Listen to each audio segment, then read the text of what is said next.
Yeah, I would say that this was probably my most demanding role so far.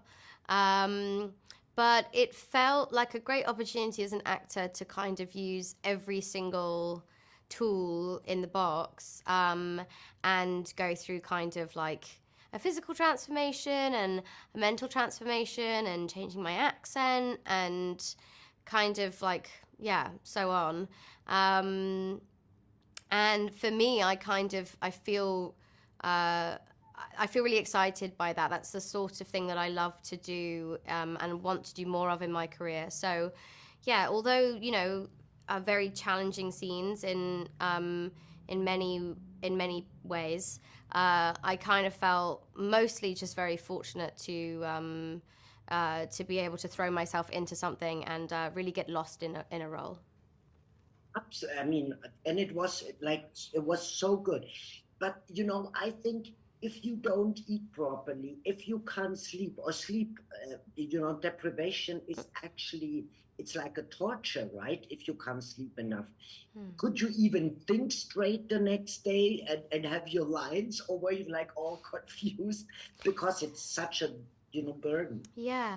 Well, I was being monitored for all of my kind of weight loss journey and I was still eating all of the food groups that are really useful for your brain function, for organ function, to be honest with you. So, although feeling slightly empty and hungry, I still felt like my brain was operating the way that it was supposed to, and so I still remembered all my lines and things like that. I just had to move a lot slower than I normally do, and not stand up too fast or sit down too fast or run around or anything. I think I just like everything just became very still and very peaceful, so that I could really really preserve my energy for the things that I needed to.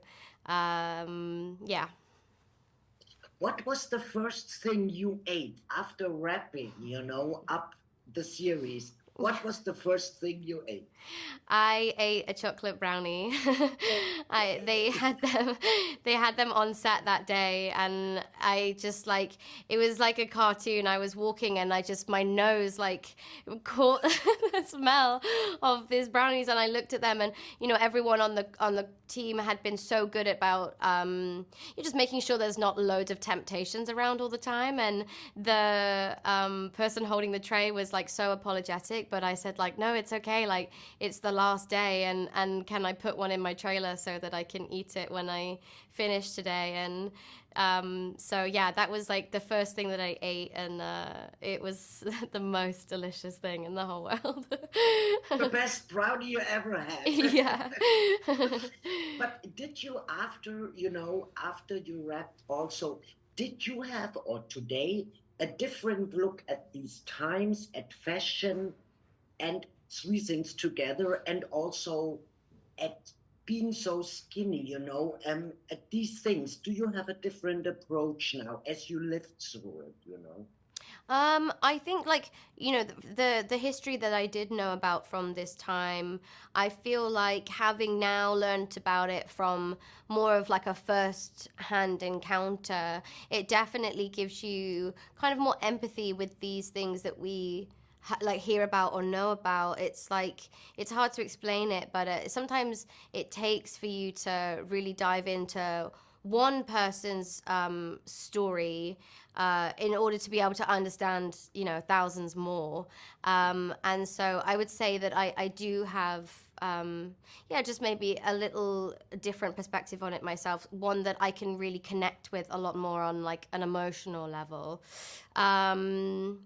Yeah, I think that was the second part to your question, but I've And also fashion in general, yeah. because I didn't know about Christian Dior, and what an artist he actually, Yeah. amazing. I look at his fashion now completely different. Mm.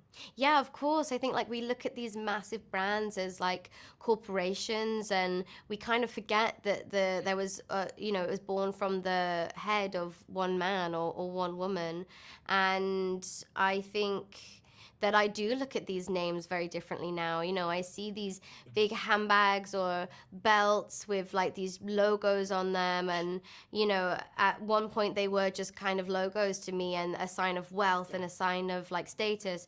But now you really start to think about those people who built those brands, and you know how unbelievably proud they would be to see that their brands are still existing today, still so powerful today, and still bringing people so much joy.